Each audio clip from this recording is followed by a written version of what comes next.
call me a god. They call me a god.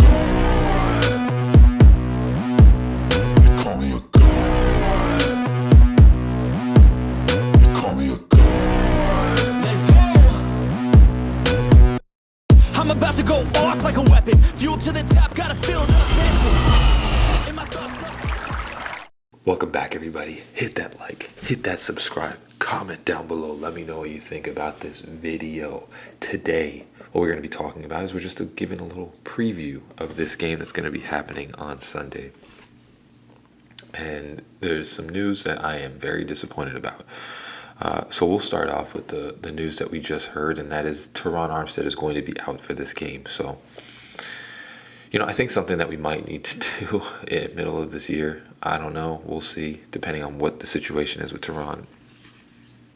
We need to get an offensive lineman that can stay on the field.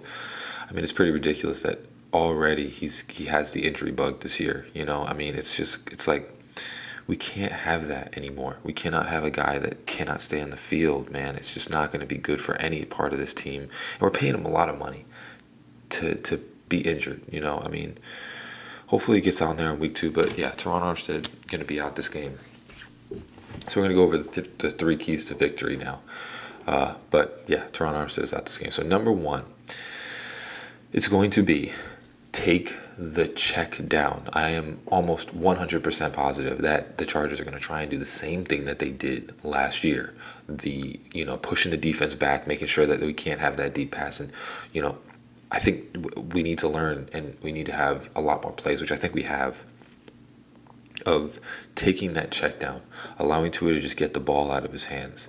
Because the defense that they have right now is going to be pretty good too. It's going to be better than they had last year. I think they get J.C. Jackson back. They're going to have a decent squad. So we need to have a lot of plays that are shorter yardage. We need to have plays that are like to Braxton Berrios, to Devon Achane, to whoever it is, but they need to be a lot of checkdowns. Tua needs to take the checkdowns today. Or not today, tomorrow. Take the checkdowns, allow yourself to just get the ball out of your hands, and not take any unnecessary hits, not throw interceptions, not try and target the middle of the field. If you take the check down, it is going to force the linebackers to move up, because if they play 15 yards back, they can't get to Devon Achane or whoever you pass the ball to. They cannot do that. So the thing is if you take that check down, you push your linebackers up, and then you can start hitting the deep plays, and then they won't really know what to do.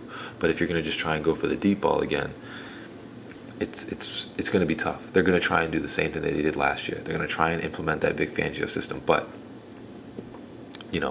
we've been playing against that all preseason and, training camp and all the different areas that we've been training against it. Now that we have Vic Fangio, we're playing against that every day. So again, number 1 is going to be take the check down. Do not try and force the ball.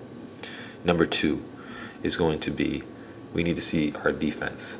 We need to see what we're about. I'm excited to see it, but this defense needs to get pressure on Justin Herbert, which I think we will. It's not, an unknowing key, but it is still a key. I mean, the thing is what I've seen with Justin Herbert with his offensive line too is that they allow him to sit back there for hours. And when he can do that, he can carve you up. He can just launch the ball everywhere. So we need to get pressure on Justin Herbert. I have seen multiple times when you get pressure on Justin Herbert, he definitely makes bad decisions. It's just the thing is, like, he's just had one of the better offensive linemen, or a decent offensive line, for a while now. So now, he has the time to throw the ball. If you get pressure on him, he tends to throw interceptions. It's just a pure fact of him. He does tend to throw interceptions. He does tend to make bad plays, but you have to get pressure on him. You have to get consistent pressure. So it's going to be a telltale sign of Bradley Chubb and Jalen Phillips. What we have coming into this year, what we truly have in our pass rushers. Are they elite like we thought they are? We're going to find out. And the third thing is going to be run the ball. Run the ball. We need to run the ball. At the game that we had 2 against the Chargers, we didn't really run the ball at all that game.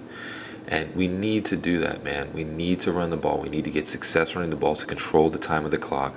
And we need to allow Mostert and Devon Achane to start getting their flow And if you run the ball, you take the ball out of Justin Herbert's hands as well. And then he doesn't have as much time, and he has to face our defense, which is pretty stellar, is what I'm thinking.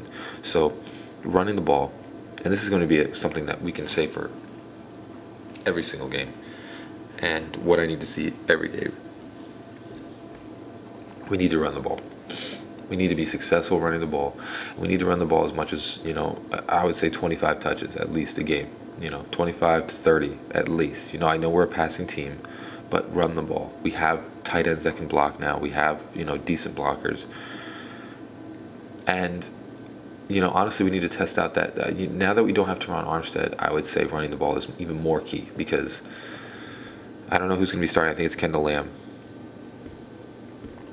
I'm kind of worried about that. I'm kind of weary about that left side now. He's already injured the first time, so now we have a backup in there already starting the league.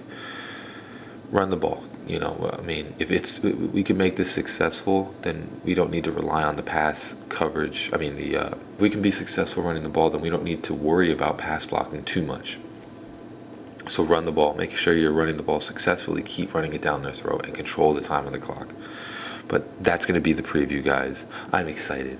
We got tomorrow, and then we have the game coming. So, I'm going to be nervous but excited. I have a bunch of things to do in the morning, and then I'm going to be watching the game. I'm going to try and do a live stream. I got to try and figure it out. I'm not good with technology, so I'm going to try and figure out. And if I can, I'll live stream the game, and we'll do my first live stream. But as always, hope you have a great rest of your day. Fins up, baby. Peace.